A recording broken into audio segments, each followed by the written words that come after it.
तो एपी वाले चैप्टर में अर्थमेटिक प्रोग्रेशन में सबसे पहले हमें ये समझना होगा कि एक सीक्वेंस क्या होता है, कि सबसे पहले हमें समझना होगा कि सीक्वेंस क्या होता है, क्योंकि अगर हम सीक्वेंस समझेंगे तभी हमें अर्थमेटिक प्रोग्रेशन समझ आएगा। फिर आप 11th में पढ़ेंगे ज्योमेट्रिक प्रोग्रेशन और फिर पढ़ेंगे हार्मोनिक प्रोग्रेशन। तो इसलिए सबसे पहले हमें समझना होगा कि एक सीक्वेंस क्या होता है, इसका मतलब क्या होता है, इसके मायने क्या होते हैं। तो समझ सुनिए, सीक्वेंस क्या है? अ ग्रुप ऑफ नंबर्स है, a group of numbers which are arranged in a definite order। वो ग्रुप ऑफ नंबर्स जो एक डेफिनेट ऑर्डर में अरेंज हो और एक सर्टेन रूल को फॉलो करते हैं, and follow a certain rule.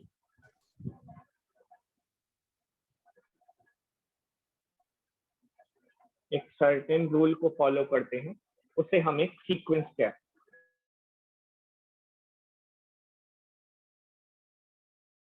एक बार सीक्वेंस को समझ लिया तो समझ लीजिए कि आपने उसे प्रोग्रेशन को समझ लिया, चाहे वो अर्थमेटिक प्रोग्रेशन हो, चाहे वो ज्योमेट्रिक प्रोग्रेशन हो, चाहे वो हार्मोनिक प्रोग्रेशन, कोई सा भी, उससे कोई दिक्कत ही नहीं। ठीक है, जैसे एग्जांपल लेते हैं 2 4 6 8 10 12। अब अगर आप ये देखें तो ये एक सीक्वेंस है जिसमें हमें जो नेक्स्ट नंबर मिल रहा है वो हमेशा 2 ऐड करके मिल रहा है। जब भी हम प्रीसीडिंग नंबर में 2 ऐड कर देते हैं तो हमें एक नेक्स्ट नंबर मिल जाता है। तो इसी मतलब पहले वाले नंबर में जैसे ही हम 2 ऐड कर रहे हैं हमें एक नेक्स्ट नंबर लगातार मिलता चला जा रहा है। देखिए 2 में 2 ऐड करा 4 मिला, 4 में 2 ऐड करा 6 मिला, 6 में 2 ऐड करा 8 मिला, 8 में 2 ऐड करा 10 मिला। तो ये एक सर्टेन पैटर्न फॉलो कर रहे हैं, सर्टेन रूल फॉलो कर रहे हैं। ध्यान रखिएगा, एक रूल फॉलो कर रहे हैं। रूल क्या है कि जो भी नेक्स्ट नंबर आएगा, प्रीसीडिंग नंबर आएगा, वो 2 ऐड करने में पिछले वाले नंबर प्रीसीडिंग नंबर में जब हम 2 ऐड करेंगे तो हमें नेक्स्ट नंबर मिलेगा। ये रूल फॉलो हो रहा है। ठीक है, एक और एग्जांपल देखते हैं, जैसे 4 8 12 16 20 एंड सो ऑन। इसमें भी एक डेफिनेट रूल फॉलो हो रहा है। इसमें क्या रूल है कि हर बार हम नेक्स्ट प्रीसीडिंग नंबर में जो पिछला नंबर है उसमें हम 4 ऐड कर रहे हैं। सर्टेन रूल है +4 करने का, जिससे हमें नेक्स्ट नंबर मिल रहा है। एक और देख लेते हैं, जैसे 2 4 16 256। अब इसे देखिए, जब हम 2 की मल्टीप्लाई 2 से करेंगे तभी तो हमें 4 मिलेगा। फिर अगर हम 4 की मल्टीप्लाई 4 से करेंगे तो हमें क्या मिलेगा? 16 मिलेगा। और जब हम 16 की मल्टीप्लाई 16 से करेंगे तो हमें 256 मिलेगा। इसमें भी आप देखिए पैटर्न फॉलो हो रहा है। देखिए 2 की मल्टीप्लाई 2 से करी तभी 4 मिला, 4 की मल्टीप्लाई 4 से करी तभी 16 मिला, 16 की मल्टीप्लाई 16 से करी तो भी हमें क्या मिला? 256। इसका मतलब ये हुआ कि ये जो नंबर हम लिख रहे हैं एक तरह से स्क्वायर है, प्रीसीडिंग नंबर स्क्वायर। जैसे 2 का स्क्वायर करेंगे तो हमें क्या मिलेगा? 4। 4 का स्क्वायर करेंगे तो क्या मिलेगा? 16। ऐसे ही 16 का स्क्वायर करेंगे तो 256। और जो भी नेक्स्ट नंबर अगर हमें चाहिएगा तो हमें 256 का स्क्वायर करना होगा। तो ये जो इसमें रूल फॉलो हो रहा है वो है स्क्वायर ऑफ, प्रीसीडिंग नंबर का स्क्वायर करना। तो इस तरह से हमें सीक्वेंस मिलता है। एक और देख लेते हैं 3 6 9 12 15। चलो बताओ इसमें क्या लग रहा है आपको? क्या सीक्वेंस फॉलो हो रहा है? क्या रूल लग रहा है? चलो बताओ। +3 +3 करेक्ट, +3। बिल्कुल ठीक कह रहे हो। हर एक जो प्रीसीडिंग नंबर है उसमें +3 हम ऐड कर रहे हैं तो हमें नेक्स्ट नंबर मिल रहा है। इसी को कहते हैं हम एक सीक्वेंस। अब उम्मीद करता हूँ आप समझ गए होंगे कि सीक्वेंस के मतलब क्या है, सीक्वेंस के मायने क्या है। अगर कोई प्रॉब्लम है सीक्वेंस से रिलेटेड तो पूछिए, वरना मैं आगे बढ़ूँ। No sir. तो अब हमने सीक्वेंस तो समझ लिया, अब हम समझते हैं कि अर्थमेटिक प्रोग्रेशन होता क्या है। देखिए एक एपी भी एक सीक्वेंस होता है, एक सीरीज होती है। एपी को हम सीक्वेंस भी कह सकते हैं, सीरीज भी कह सकते हैं, या तो सीक्वेंस कह लीजिए या सीरीज कह लीजिए। ठीक है, ऑफ नंबर्स। ये एक सीक्वेंस या सीरीज ऑफ नंबर्स है, ठीक है, जिसमें कि हर एक टर्म जो हमें मिलती है या तो ऐड करने से मिलती है, सब्ट्रैक्ट करने से मिलती है प्रीसीडिंग क्वांटिटी या प्रीसीडिंग टर्म। क्या मतलब है, ध्यान से सुनिए। एक एपी जो है सीक्वेंस है या सीरीज है नंबर्स की, जिसमें कि ईच टर्म जो हमें नेक्स्ट टर्म मिलती है, जो टर्म मिलती है, each term can be obtained by adding, ध्यान रखिएगा, by adding a certain quantity. आपको सबको पता ही है, देखिए सीक्वेंस हो या सीरीज कह लीजिए, एक सर्टेन रूल तो फॉलो कर।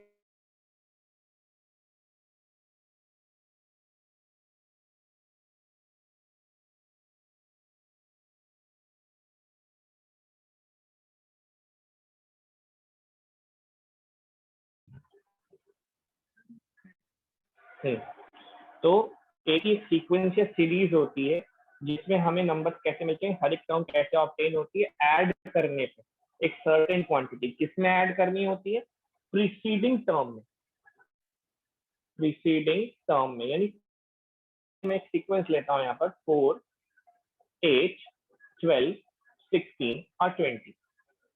अब अगर आप इसको देखें तो ये एक एपी है, एक अर्थमेटिक प्रोग्रेशन है, ये एक एपी है, सीक्वेंस है, सीरीज है एपी। कैसे, जिसमें मुझे हर एक नेक्स्ट टर्म जो मिल रही है, जैसे 4 के बाद मेरे को 8 मिल रहा है, या 8 के बाद 12 आता है, 12 के बाद 16 जो मिल रहा है, ये हर एक टर्म में 4 ऐड करने पे मिल रहा है। जब भी मैं लास्ट टर्म में या प्रीसीडिंग टर्म में या पहले वाली टर्म में 4 ऐड कर रहा हूँ तो मुझे नेक्स्ट टर्म मिल जाती है। जैसे 4 में 4 ऐड करा, 8 मिल गया।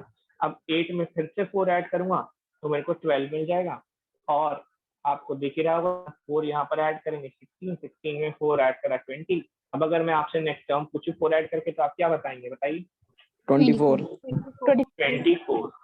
24। बिल्कुल, बहुत बेसिक सी बात है, बहुत आसान है कि एपी कुछ कोई एपी क्या है, एक अर्थमेटिक प्रोग्रेशन क्या है, एक सीरीज कह लीजिए, एक सीक्वेंस है नंबर्स का, जिसमें हर एक नंबर कैसे मिलता है, पहले वाली टर्म में, प्रीसीडिंग टर्म में, पहले वाली टर्म में हमें कुछ ऐड करना पड़ता है, सर्टेन क्वांटिटी ऐड करनी पड़ती है। जैसे यहाँ पर सर्टेन क्वांटिटी है +4, ये यहाँ पर ये सर्टेन क्वांटिटी +4 है जिसको हम यहाँ पर ऐड करें।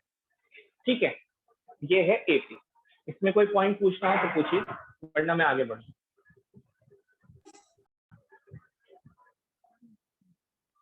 अब हम किसी भी एपी को लिखते कैसे हैं, ध्यान से समझिएगा। किसी एपी को लिखने का क्या तरीका होता है, क्या रूल क्या है, फॉलो क्या है।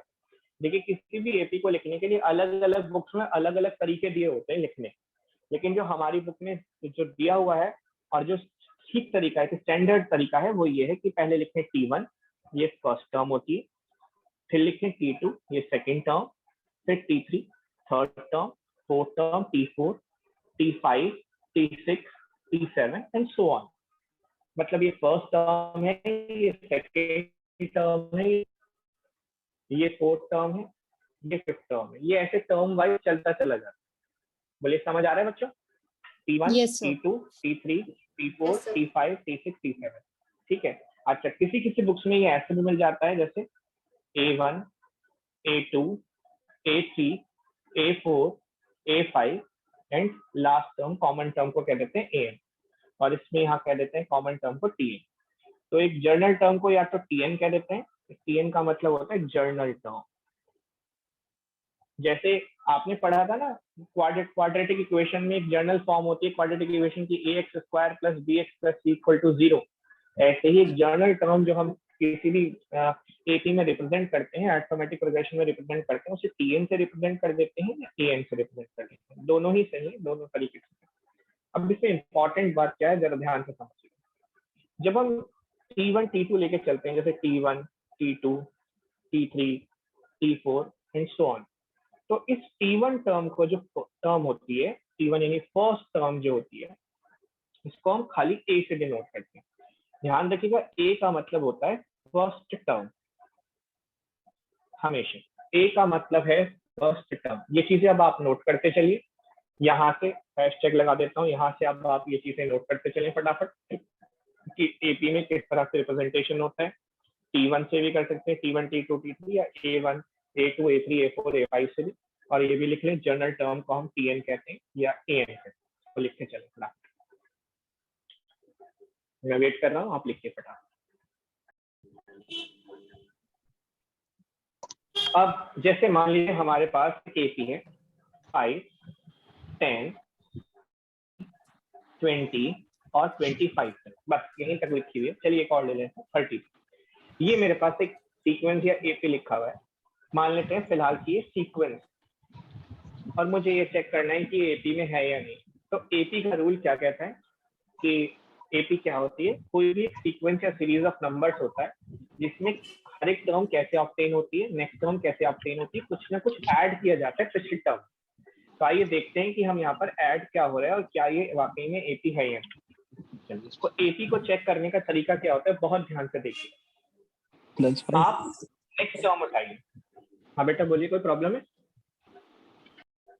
जी? अब देखिए, अगर आप 10 में से 5 सब्ट्रैक्ट करेंगे तो आपको 5 मिलेगा यहाँ पर। आप 15 में से 5 सब्ट्रैक्ट करें तब भी 5 मिलेगा आपको। आप 20 में से 15 सब्ट्रैक्ट करें तब भी आपको 5 मिलेगा। ठीक है, आप ध्यान से देखिए, 25 में से 20 सब्ट्रैक्ट करें तब भी 5 है, 30 में से 25 सब्ट्रैक्ट करें तब भी 5। आप किसी भी सेकेंड टर्म में उठाकर, कोई भी आगे की टर्म उठाकर पिछली प्रीसीडिंग टर्म माइनस करें तो आपको वही डिफरेंस मिल रहा है। देखिए ये हर बार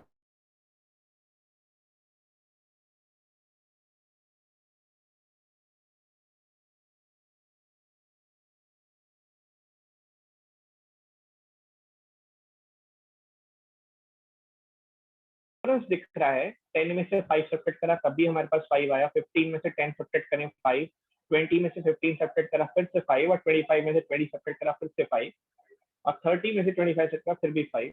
ये जो हर बार आपको एक सर्टेन क्वांटिटी मिल रही है ना, ये डिफरेंस, इसको सब्ट्रैक्ट करने के बाद, डिफरेंस निकालने के बाद, इसको हम एपी में कहते हैं common difference. Common difference note down करिए। ये जो लास्ट आपको दिख रही है टर्म 30 जो आया है इस एपी में, इसे हम लास्ट टर्म कहते हैं, लास्ट टर्म, और इसको हम डिनोट करते हैं स्मॉल एल।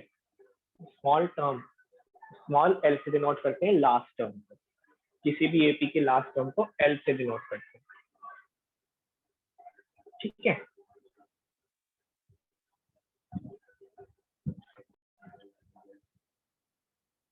जैसे मैंने यहाँ पर मान लीजिए लिखा 2, 4, 6, 8, 10 और 12, ये मैंने 12 तक लिख लिया। इसको हम कहते हैं T1, यानी इसको हम ए बी कहते हैं, अभी मैंने आपको बताया। इसको कहेंगे T2, इसको कहेंगे T3, इसको कहेंगे T4, इसको कहेंगे T5, और इस वाली टर्म को कहेंगे T6। यानी first term, second term, third term,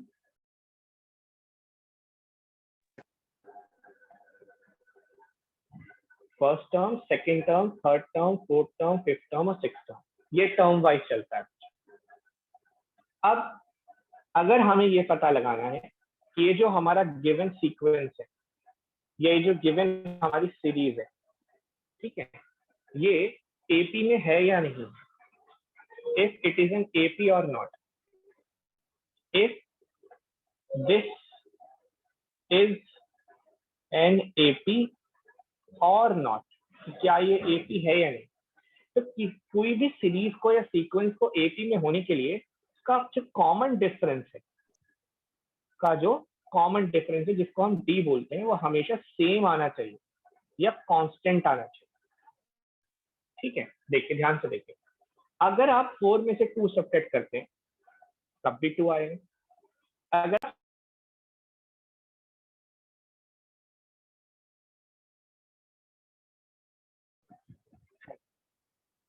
तो अब आप बच्चों ये देखिए कि अगर हम 4 में से 2 सब्ट्रैक्ट करें तभी भी 2 मिल रहा है हमको, उसके बाद 6 में से 4 सब्ट्रैक्ट करें तभी भी 2 मिल रहा है, 8 में से 6 सब्ट्रैक्ट करा तब भी 2 है, और 10 में से 8 सब्ट्रैक्ट करें तब भी 2 है, और इनफैक्ट अगर हम 12 में से ये प्रीसीडिंग टर्म यानी पहले वाली टर्म 10 सब्ट्रैक्ट करते हैं तो भी 2 मिल रहा है।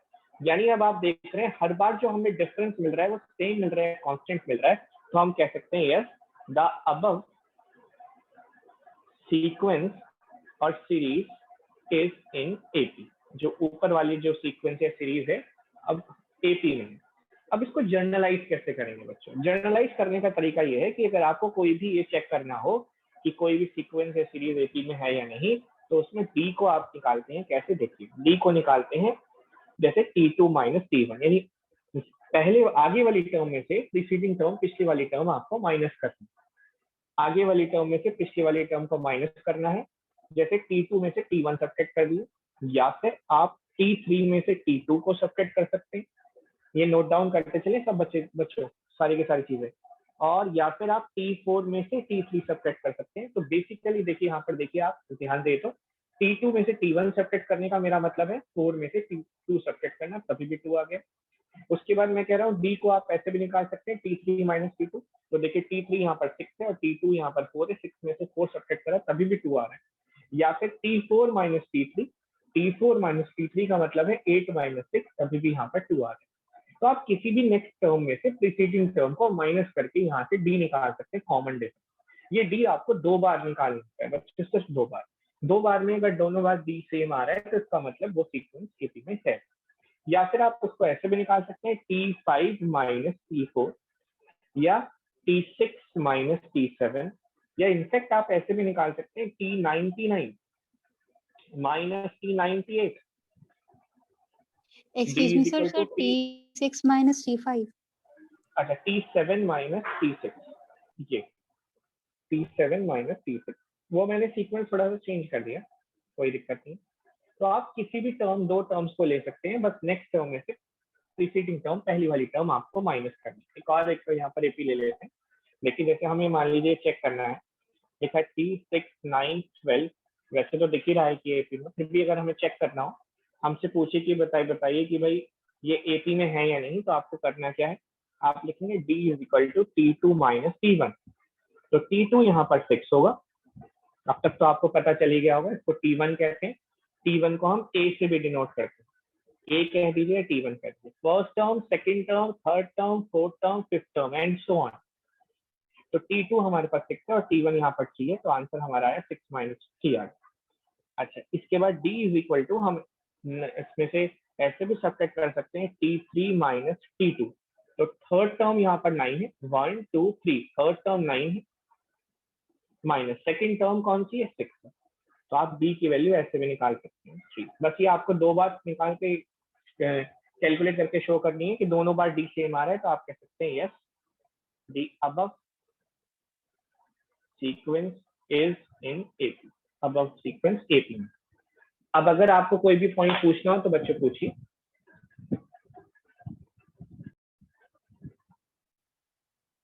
अभी तक जितने भी हमने सीक्वेंस चेक करे, जितने भी हमने आंसर्स निकाले, उसमें आप एक बात देख रहे होंगे कि D हमारा हमेशा पॉजिटिव आ रहा है ना, पर ऐसा कुछ जरूरी नहीं है।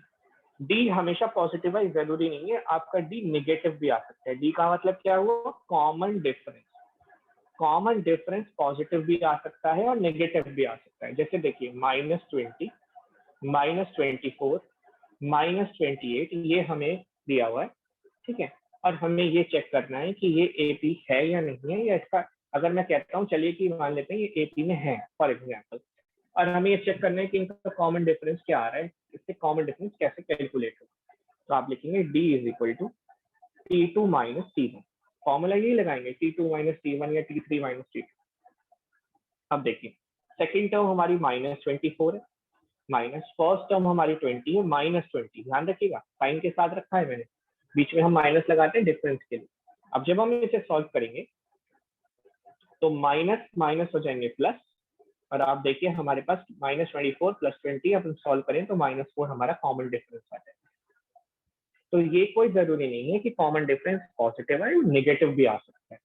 अच्छा, नेक्स्ट देखिए, जैसे अगर T3 में से T2 सब्ट्रैक्ट करें तो थर्ड टर्म हमारी यहाँ पर -28 है, ये लीजिए।